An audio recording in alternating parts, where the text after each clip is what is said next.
का सारथी।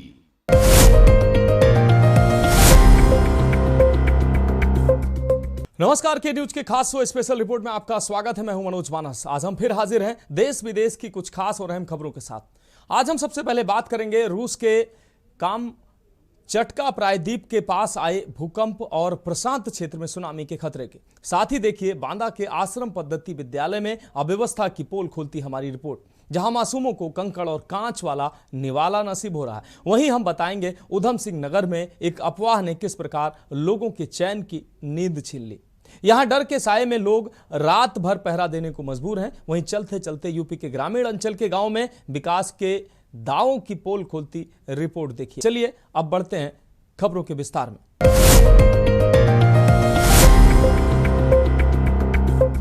तो special report में पहली अहम रिपोर्ट की बात कर लेते हैं।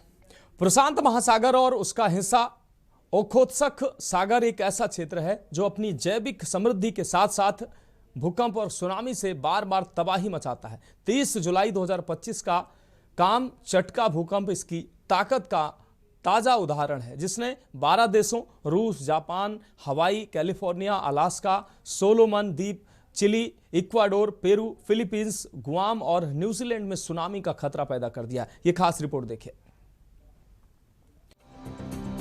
अब तक आए 10 बड़े भूकंप। 9.5 तीव्रता 1960 बियो चिली, 9.2 तीव्रता 1964 अलास्का अमेरिका, 9.1 तीव्रता 2004 सुमात्रा इंडोनेशिया, 9.1 तीव्रता 2011 तोहोकू जापान, 9.0 तीव्रता 1952 कामचटका रूस, 8.8 तीव्रता 2010 बायोबियो चिली, 8.8 तीव्रता 1906 एस्मेराल्डास इक्वाडोर, 8.7 तीव्रता 1965 अलास्का अमेरिका, 8.6 तीव्रता 1950 अरुणाचल प्रदेश भारत, 8.6 तीव्रता 2012 सुमात्रा इंडोनेशिया। रूस के पूर्वी प्रायद्वीप कामचटका में दुनिया का छठा सबसे बड़ा भूकंप आया। यूएस जियोलॉजिकल सर्वे के मुताबिक भूकंप की तीव्रता 8.8 थी। ये भारतीय समयानुसार बुधवार सुबह 4:54 पर आया। खबरों के मुताबिक कामचटका में 5 मीटर तक ऊंची सुनामी आई है। इसकी वजह से कई इमारतों को नुकसान पहुंचा है। यूएसजीएस ने बताया कि भूकंप का केंद्र जमीन से 19.3 किलोमीटर की गहराई में था। कामचटका के गवर्नर ने वीडियो पोस्ट कर कहा कि आज का भूकंप दशकों में सबसे शक्तिशाली था। उन्होंने कहा कि किंडरगार्टन स्कूल को नुकसान पहुंचा है। वहीं जापान के एनएचके टेलीविजन के मुताबिक देश के पूर्वी तट के पास 1 फुट ऊंची पहली सुनामी लहरें पहुंची हैं। जापान ने राजधानी टोक्यो में 20 लाख लोगों को सुरक्षित जगहों पर जाने के लिए कहा है। इसके अलावा अपने फुकुशिमा परमाणु रिएक्टर को खाली करा लिया है। अमेरिका के अलास्का और हवाई द्वीप तक सुनामी की लहरें पहुंची हैं।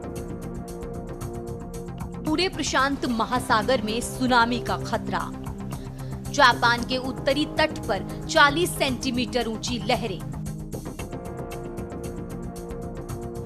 टोक्यो में करीब 20 लाख लोगों को घर खाली करने का आदेश।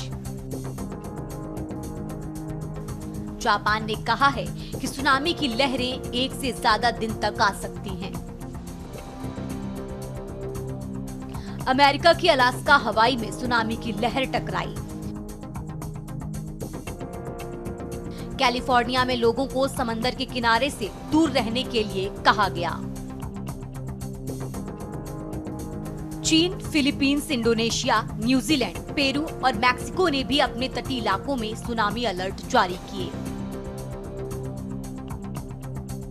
सुनामी से सुरक्षा के क्या हैं उपाय?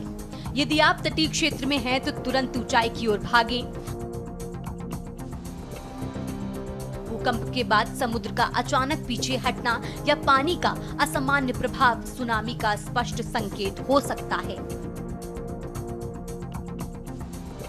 सुनामी अलर्ट को गंभीरता से लें। सरकारी चेतावनियां, siren, SMS alert, TV, radio या ऐप्स से आने वाली जानकारी को नजरअंदाज न करें। अपने क्षेत्र के निकटतम ऊंचे स्थल के बारे में पहले से जानकारी रखें। यदि वाहन उपलब्ध ना हो तो पैदल ही तेजी से ऊंचाई की ओर जाएं। रास्ते में खुली सड़कों का इस्तेमाल करें, पुलों, बिजली के खंभों और इमारतों से दूर रहें।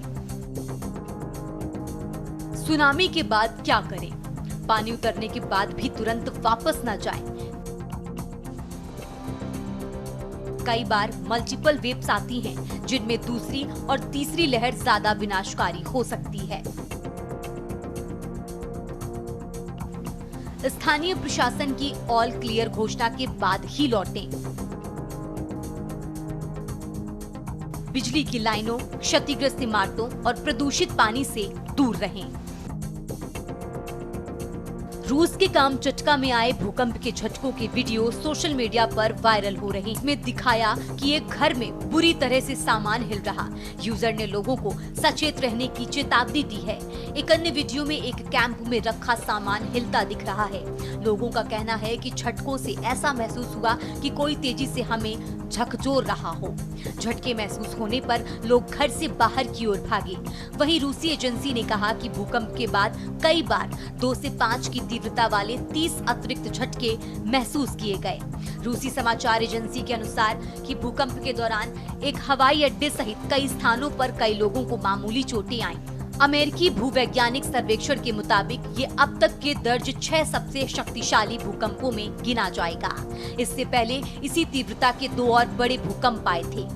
एक 2010 में चिली के बायोबियो क्षेत्र और दूसरा 1906 में इक्वाडोर के एस्मेराल्डास में आए थे।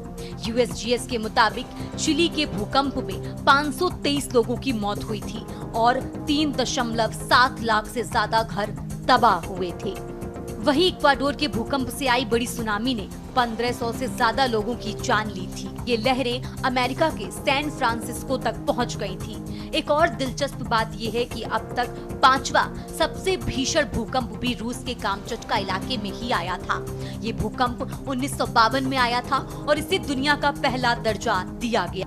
इसे 9 तीव्रता का भूकंप माना जाता है। उस भूकंप ने एक भीषण सुनामी पैदा की थी, जिसने हवाई को तबाह कर दिया था और वहां $10 लाख से ज्यादा का नुकसान हुआ था। स्पेशल डेस्क के न्यूज इंडिया। तो स्पेशल रिपोर्ट में अगली रिपोर्ट की बात करते हैं। यूपी के बांदा जिले से गैर जिम्मेदाराना तस्वीर सामने आई है, जहां कांसीराम कॉलोनी स्थित पंडित दीनदयाल उपाध्याय आश्रम पद्धति विद्यालय में बच्चों के स्वास्थ्य के साथ खिलवाड़ किया जा रहा है। उनके स्वास्थ्य और जीवन के साथ घिनौना मजाक किया जा रहा है। पता चला है कि विद्यालय में छात्रों को दिए जा रहे भोजन में भारी अनियमितताएं हैं। बच्चों ने खाने में कांच, कंकड़ और बाल मिलने की शिकायत की, लेकिन कोई सुनवाई नहीं हुई। लिहाजा आक्रोशित होकर छात्रों ने हंगामा शुरू कर दिया। ये खास रिपोर्ट देखिए। बांदा के आश्रम में पद्धति विद्यालय में अव्यवस्था, मासूमों के निवाले पर कंकड़ और कांच, चावल में कांच, दाल में कंकड़, कच्ची रोटी। शिकायत के बाद भी नहीं हुआ कोई सुधार। चाय में चींटी, सड़े फल बांटने का आरोप। विद्यार्थियों का शोर शराबा, खाना परोसने वालों पर धमकाने का आरोप। समाज कल्याण अधिकारी की मीडिया कर्मियों पर एफआईआर करने की धमकी। इस पूरे मामले की गंभीरता को उजागर करने वाली है। आपको बता दें कि बांदा में समाज कल्याण विभाग द्वारा संचालित पंडित दीनदयाल उपाध्याय आश्रम पद्धति विद्यालय में पढ़ने वाले बच्चों को दिए जाने वाले खाने में आए दिन चावल में प्लास्टिक व कांच निकलने, दाल में कंकड़ निकलने के साथ बच्चों के चाय में चींटियां मिलने से बच्चों ने इसकी शिकायत अध्यापकों से की है। अध्यापकों ने फोटो खींचकर चाय फिकवा दी, लेकिन कोई कार्रवाई न होने से बच्चे हंगामा करने लगे।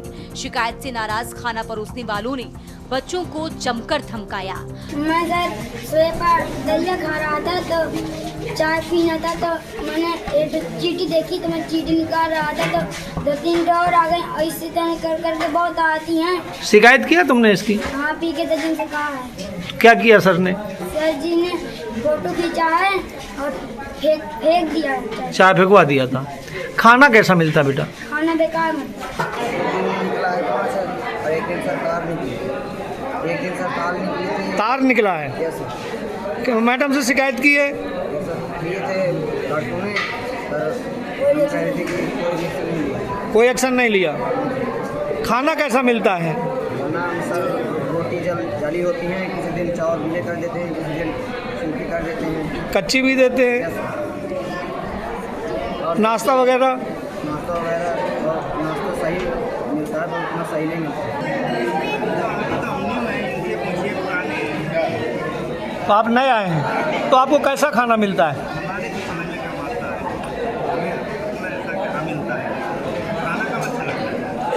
सब्जी खट्टी रहती है, रोटी कच्ची रहती है, और वो चावल में कक्कड़ था। कंकड़ निकला था चावल में। रोटी किस तरह की दी जाती है? रोटी कच्ची रहती है और जली भी रहती है। यहाँ पे खाना कम अच्छा बनता है, रोटियाँ अधिकतर गड़बड़ रहती हैं, और सर जो नाश्ता होता है उसमें मतलब सर चाय जाने के बनाते हैं, एकदम शक्कर डाल देते हैं, चाय डाल देते हैं, चाय जो यहाँ की अच्छी रहती है। रोटी में क्या दिक्कत है? छाट छाट के लोग कच्ची रहती है, तब मतलब छाट छाट तब सही रहती है। खा रहे थे तो कांच निकला तो मैम को दिखाया और मैम ने इग्नोर कर दिया। मैम को शिकायत की? मैम ने क्या कहा? इग्नोर कर दिया। ऐसे बनाते हैं, किस तरह क्या हो गया रोटी में? ये कच्ची भी है और जली भी है। कच्ची भी है, जली है। हाँ, देख सकते हैं आप। अब सवाल ये है कि क्या अब भी हमारी व्यवस्था नहीं जागेगी? क्या अब भी प्रशासन महज कागजी जांचों तक सीमित रहेगा? ये सवाल सिर्फ एक स्कूल का नहीं, ये सवाल हमारे पूरे शिक्षा तंत्र, बच्चों की सुरक्षा और हमारी संवेदनशीलता का है। अभी मेरे संज्ञान में तथ्य अभी लाया गया है। मैं इसका जल्द ही एक कमेटी बना के जांच कर लेता हूँ, और यथासंभव एक बार मेरे द्वारा स्वयं जाके इसको देखा जाएगा, और जो भी कमी होगी इसका निशान कराया जाएगा। यहाँ अगर हमने समाज कल्याण अधिकारी से बात की तो उनका कहना है कि ये गरीबों के बच्चों के लिए है, और वहाँ आप इस तरह जा कर के खबर नहीं कर सकते, इसमें FIR भी हो सकती है गलत तथ्यों पे। तो सर ये इस तरीके से जो धमकाया जा रहा है पत्रकारों को, उस पर भी क्या कहेंगे? अब इसको मैं दिखवा ले रहा हूँ, एक बार उनसे मैं वार्ता कर लेता हूँ क्या पूरा तथ्य है, एक बार मुझे पूरा इसका जाँच करा लेंगे। फिलहाल बच्चों की मांग है कि इस पूरे मामले की उच्च स्तरीय जांच हो और दोषियों के खिलाफ सख्त से सख्त कार्रवाई की जाए, क्योंकि स्कूल वो जगह है जहां बच्चों को पोषण और सुरक्षा दोनों मिलनी चाहिए। खड़े हैं इस समय दीनदयाल तो आवासीय विद्यालय जो समाज कल्याण विभाग द्वारा संचालित है, और यहाँ आवासीय व्यवस्था भी है। यहाँ का जो खाना है, हालांकि यहाँ के जो शिक्षक है वो लगातार चेक करते हैं, लेकिन किस तरीके से चेक करते हैं ये समझ से परे है। बच्चों की अगर शिकायत की बात करें तो बच्चे लगातार इस खाने की शिकायत करते हैं कि खाने की शुद्धता नहीं है, क्वालिटी नहीं है, और चावल कभी गीला बना दिया जाता है, रोटी कच्ची होती है। और अगर ये इस तरह का खराब खाना बच्चे खाएंगे तो इनके स्वास्थ्य पर भी प्रतिकूल प्रभाव पड़ेगा। आखिर सरकार इन बच्चों के हक का जो पैसा देती है, वो पैसे का वाजिब भोजन भी इन बच्चों को नहीं दिया जाता। यहाँ अगर मेनू की बात करें तो यहाँ पर लिखा हुआ है सोमवार को नमकीन, दलिया, मौसमी सब्जी के साथ में चाय, और चाय इस तरह, चाय में चीनी तो ज़्यादा रहती है लेकिन दूध कहीं उसमें दिखाई नहीं देता। साथ में चींटियों की मात्रा अपने आप में उसकी गुणवत्ता को दर्शाने के लिए पर्याप्त है। अभी यहाँ पर एक बच्चा है, चाय के लिए बोल रहा था, चाय में क्या हुआ था? चींटी थी।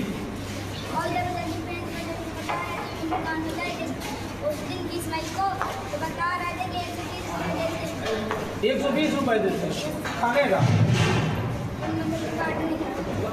और तुम्हारे खाने में क्या निकला है? चावल में कंकड़ था। हाँ, फल दिए जाते हैं? नहीं, केला। अभी बेटा फल दिए जाते हैं यहाँ पे? सारे फल दिए जाते हैं।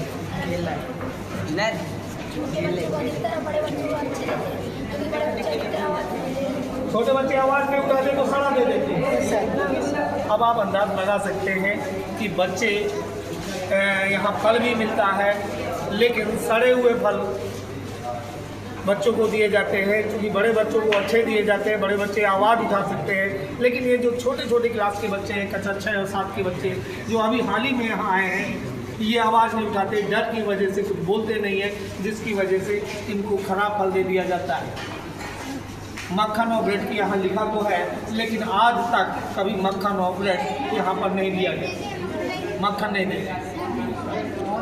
मौके पर ग्राउंड जीरो से के न्यूज़ के लिए भगत सिंह। तो स्पेशल रिपोर्ट में वक्त एक अहम ब्रेक का है। ब्रेक के बाद अगली रिपोर्ट की बात।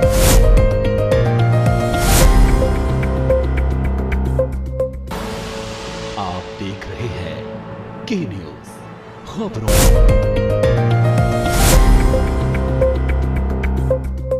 तो स्पेशल रिपोर्ट में अब बात करेंगे अगली अहम रिपोर्ट की। कई बार वक्त और मौसम के अनुसार शरारती तत्वों को खुराफात सूझता है। उत्तराखंड के उधम सिंह नगर में कुछ ऐसा ही देखने को मिला, जहां बरसात के इस मौसम में डर के साए में लोगों की नींद हराम है। अफवाह ने लोगों का चैन छीन रखा है। हमारी इस खास रिपोर्ट में देखिए। डर के साए में उधम सिंह नगर, रात भर पहरा, अफवाह ने छीनी चैन की नींद। ड्रोन या धोखा, आसमान में मंडरा रहा रहस्य। अनजान शख्स पर हमला, हिंसक रूप ले रहा डर। रात का अंधेरा और आसमान में उड़ती हुई एक रहस्यमयी परछाई। लोगों ने ऊपर देखा और फिर सब कुछ बदल गया। डर ऐसा कि घरों के दरवाजे बंद हो गए, नींदें उड़ गईं और निगाहें छतों से चिपक गईं। जी हाँ, बात हो रही है उत्तराखंड के उधम सिंह नगर की। दरअसल एक अफवाह ने यहाँ दहशत का जहर घोल दिया। अब हर चौपालों से लेकर सोशल मीडिया तक पसरा है सन्नाटा। लेकिन क्या ये सिर्फ अफवाह है या वाकई कोई अदृश्य खतरा मंडरा रहा है? आपको बता दें कि उधम सिंह नगर में ड्रोन को लेकर दहशत की जो लहर दौड़ी है, उसने पूरे जिले के जनजीवन को हिला कर रख दिया है। रात होते ही लोग छतों पर निगरानी देने लगते हैं, खेतों की मेढ़ों पर पहरा चलता है और मोहल्लों में चुपचाप चलती निगाहें अब हर परछाई पर सवाल उठाती हैं। अफवाहों का बाजार इस कदर गर्म है कि लोग अब अपने ही साए से डरने लगे हैं। कहीं आसमान में उड़ती कोई चीज देखी गई, तो कहीं अज्ञात व्यक्ति को देख भीड़ ने उसे घेर लिया। कुछ जगहों पर तो अनजान शख्स को देखकर मारपीट की नौबत तक आ गई। डर का असर इतना है कि कई गांवों में लोग रात रात भर घरों के बाहर कुर्सियां डालकर बैठ रहे हैं, चौकीदारी कर रहे हैं। बता दें कि घरों के छोटे बच्चों तक को हिदायत दी जा रही कि बाहर ना जाएं। कई इलाकों में युवाओं ने खुद की निगरानी टीमें बना ली हैं, जो बारी बारी से गश्त कर रही हैं। सोशल मीडिया ने इस डर को और तेज कर दिया। कोई कहता है कि ड्रोन वीडियो रिकॉर्ड कर रहा था, तो कोई उसे विस्फोटक ले जाता बता रहा है। वहीं पुलिस प्रशासन ने लोगों से संयम बरतने की अपील की है। एसएसपी मणिकांत मिश्रा ने साफ किया कि अब तक जिले में ड्रोन से संबंधित कोई आपराधिक गतिविधि सामने नहीं आई है। ये केवल अफवाह है और लोग इसके बहकावे में ना। पिछले कुछ दिनों से उधम सिंह नगर और आसपास के जनपदों में रात के समय ड्रोन के जरिए चोरी और लूट की घटना होने की अफवाहें फैल रही हैं। उधम सिंह नगर जनपद में ड्रोन से किसी भी प्रकार की चोरी या कोई अन्य घटना नहीं हुई है। ये निराधार और केवल अफवाह मात्र है। साथ ही जो व्यक्ति किसी भी उद्देश्य से ड्रोन का प्रयोग करना चाहता है, वह कृपया संबंधित थाने से इसकी विधिवत अनुमति प्राप्त कर ले। बिना अनुमति के ड्रोन का प्रयोग करने पर ड्रोन को जब्त किया जाएगा और कानूनी कार्रवाई भी की जाएगी। मुझे ग्रामवासियों से यह कहना है कि रात्रि में गांवों की सुरक्षा के लिए चौकीदारी करने के लिए जो भी कर्मचारी उन्होंने नियुक्त कर रखे हैं, उसकी सूचना संबंधित चौकी या थाने में अवश्य दे दें। और इस प्रकार की अफवाहों से बचें कि ड्रोन की मदद से लूट या चोरी की घटना हो सकती है। कोई भी संदिग्ध गतिविधि अगर उनके गांव या आसपास के क्षेत्र में होती है तो उसकी सूचना तुरंत पुलिस को दें। आपका सहयोग हमारी सबसे बड़ी शक्ति है। तो साफ है कि फिलहाल जिले में ड्रोन से जुड़ी कोई घटना सामने नहीं आई है, लेकिन जो अफवाहें फैली उन्होंने एक पूरा जिला हिलाकर रख दिया है। डर की इस लहर ने सामाजिक सौहार्द को नुकसान पहुंचाया है और अब वो हिंसा का रूप भी लेने लगी है। ऐसे में जरूरत जागरूकता की है, डर को समझदारी से संभालने की। पुलिस का कहना है कि सतर्क रहें, लेकिन बिना पुष्टि के किसी भी जानकारी को सोशल मीडिया पर ना फैलाएं। अफवाहों से ज्यादा घातक कुछ नहीं होता और ऐसे में हर नागरिक की जिम्मेदारी बनती है कि वो अफवाह को रोकने में भूमिका निभाए। साफ है कि ड्रोन तकनीक अगर जिम्मेदारी से ना संभाली जाए तो वो सुरक्षा नहीं, संकट का कारण बन सकती है। स्पेशल डेस्क के न्यूज इंडिया।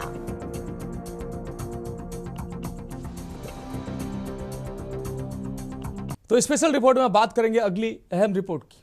बरसात के इस मौसम में वैसे तो आमतौर पर सभी जगह अव्यवस्था का आलम दिखता है, लेकिन कानपुर नगर के घाटमपुर के गांव सजेती और टिकवापुर में हालात काफी बदतर हैं। जहां जनजीवन बदहाली से भरा है, गली गली जलभराव और कीचड़ है और उनमें मक्खी मच्छरों की भरमार है। हर तरफ गंदगी पसरी हुई है। बरसों बरस से यहाँ के निवासी इससे निजात पाने की गुहार लगाते आ रहे हैं, लेकिन आश्वासनों के सिवा आज तक इस गांव को कुछ नसीब नहीं हुआ है। चौतरफा फैली गंदगी से ग्रामीणों में बीमारियों का खतरा भी हर समय बना हुआ है। हमारी इस खास रिपोर्ट में देखें। उत्तर प्रदेश के कई ऐसे गांव हैं जहां हालात प्रशासन के दावों की पोल खोल रहे हैं। बता दें कि प्रदेश और केंद्र सरकार गांवों को स्वच्छ व सुंदर बनाने के लिए लाखों करोड़ों रुपए खर्च कर रही है, लेकिन कानपुर नगर के घाटमपुर में हालात काफी बदतर हो चुके हैं। ग्रामीणों का आरोप है कि ग्राम प्रधान व सचिव की मिली भगत से रुपयों का दुरुपयोग किया जा रहा है, जिससे वो नर्क भरी जिंदगी जीने को मजबूर हैं। ग्रामीणों ने बताया कि अधिकारियों से शिकायत करने के बाद भी जिम्मेदार कोई सुध नहीं ले रहे हैं। दिक्कत यह न कि मच्छर रात भर बताओ नोचते हैं, ये किनारे नाले का गंदगी है, खाना भी है तो बताओ रात में यहाँ फेंक देता है। जब खाते हैं तो बैठ के दुआरे पर ये नाला है, पानी भरो हुआ है। हाँ, कितने दिनों से? अरे ये बहुत दिन से होगा, प्रधान इसको इंतजाम नहीं करता है कुछ। हाँ, नाली जाम पड़ी है, मैं उतना पानी भरो हुआ है। हाँ, कितनी बार प्रधान से आप लोगों ने कहा? अरे हम प्रधान से कई बार कहा है कि ये नाली साफ करा दो और सब करा दो। हाँ भाई जी, हमारा कहने का ये साफ परेशानी हमें यह है कि जब से नाला बन गया तब से सफाई नहीं हुई है और किनारे किनारे लोग बाग भैंसी बांध के और नाला पूर के बंद कर रहे हैं। हमारी कोई पानी नहीं जा रहा है, पानी घर के भीतर का जाता है और कोई सुनाई नहीं है हमारी। हम दरखास्त दे चुके हैं दिवस में, तब भी सुनाई नहीं है। ये मेरे पास कागज है। अधिकारी क्या कहते हैं, लिख के डाल दी नहीं, क्या कहते हैं, तब हमारी कोई सुनाई नहीं होती, न प्रधान न कोई। और पानी भरा है, यहाँ जाने के नहीं, लठ चलाने का मना तैयार है। रोड कितना गंदगी पड़ी है, जो निकलते हैं चित्त आदमी गिरते हैं, किनारे किनारे भैंसी बांधे। ये समस्या यहाँ की निकले नहीं पा रहे, बहुत गहरी से घुसे हैं, बहुत गहरी बाबूजी। खाने का पीने का टट्टी पेशाब इतनी गहरी, कुछ कहाँ का नहीं। इस बारे में ग्राम प्रधान से बात नहीं हुई है, मगर कुछ सुनाई नहीं करते हैं, कुछ भी नहीं सुनाई करते हैं। प्रधान कहते नहीं, हम डरवा देंगे जिसी जीत जाते हुए देते नहीं कुछ के नहीं। प्रधान का क्या नाम? सुशील पाल है। अरे बहुत दिन से। बच्चे स्कूल कैसे जाते हैं? इसी से निकल के जाते हैं, इसी से सब कुछ होता है मेरा, सब कुछ यही से होता है। तस्वीरों में साफ देखा जा सकता है महिलाएं कीचड़ भरी गलियों से निकलने को मजबूर हैं। गांव की गलियों में बजबजाती नालियां बीमारियों को दावत दे रही हैं। वहीं गांव में बने पंचायत सचिवालय में गंदगी का ऐसा आलम है कि चारों तरफ गंदगी ही गंदगी नजर आ रही है। वहीं भवन में बने शौचालय के अंदर गंदगी, गेट क्षतिग्रस्त, टैंक टूटे हुए, परिसर में लगा हैंडपंप खराब है। जब इस मामले में वीडियो घाटमपुर से बात की गई तो उन्होंने बताया कि पंचायत सचिव को निर्देश दिए हैं कि तत्काल अभियान चलाकर पूरे गांव में साफ सफाई कराकर रिपोर्ट प्रस्तुत करें। घाटमपुर तहसील क्षेत्र का एक सूखापुर गांव, जहां पर दलदल के बीच में ग्रामीण रहने को मजबूर हैं। ग्रामीणों की माने तो कई वर्षों से गांव में विकास कार्य के नाम पर सिर्फ खानापूर्ति जिम्मेदार कर रहे हैं। वहीं ग्रामीण ऐसे बरसात के मौसम में गांव में हो रहे कीचड़ से परेशान है। ग्रामीणों का आरोप है कि ग्राम प्रधान से कई बार शिकायत करने के बाद भी अभी तक किसी प्रकार की ना तो कोई सुनवाई हुई है और ना ही तो गांव में विकास कार्य हुआ है। वहीं ग्रामीणों की माने तो ग्रामीणों का कहना है कि पूरे गांव की गलियों में जल भराव की समस्या उत्पन्न हो जाती है, जिसके चलते ग्रामीण अब बीमारियों का भी शिकार हो रहे हैं। वहीं जब इस मामले में ग्राम प्रधान से जानकारी की गई तो ग्राम प्रधान कुछ भी बोलने से कतराते नजर आए हैं। आपको बता दें कि अब इस समय गांव में जो ग्रामीण हैं वो कीचड़ भरी रास्तों से गुजर कर अपना कार्य कर रहे हैं। वहीं स्कूली बच्चे भी ऐसी गलियों से गुजरने को मजबूर हैं, जिससे कि ग्रामीण अब अधिकारियों तक भी शिकायत करने पहुंचे हुए हैं।